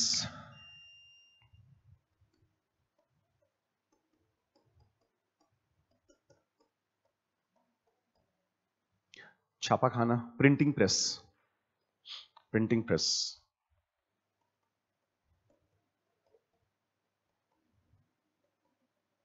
खादान और कारखाने, माइंस एंड फैक्ट्रीज, और कुछ चीजें इलेक्टेड गवर्नमेंट को ट्रांसफर कर दी जाएंगे। ठीक है, यही था गवर्नमेंट ऑफ इंडिया एक्ट 1919। तो अगर प्रीलिम्स में क्वेश्चन पूछा तो प्रीलिम्स में क्या क्वेश्चन पूछेगा कि बाई कैमरल लेजिस्लेचर कब एग्जिस्टेंस में आया, या फिर प्रोविंशियल लेवल पे डायरकी कौन से एक्ट से आया। इस तरह के छोटे छोटे क्वेश्चंस बनते हैं, और जो डिस्क्रिप्टिव बनेगा वो मेंस का पार्ट हो जाएगा। तो चलिए इतना रहने देते हैं। ठीक है, ये दो लेक्चर हो गया, और दूसरा लेक्चर हो गया ना कॉन्स्टिट्यूशनल डेवलपमेंट का। अब हमारे पास पढ़ने के लिए बच गया गवर्नमेंट ऑफ इंडिया एक्ट 1935 और ट्रांसफर ऑफ पावर 1940 से 1947। ठीक है, August offer, Cripps mission, Wavell plan, ठीक है ना, ये सब कैबिनेट मिशन प्लान। कल यहां से आगे कंटिन्यू करते हैं। Thanks so much.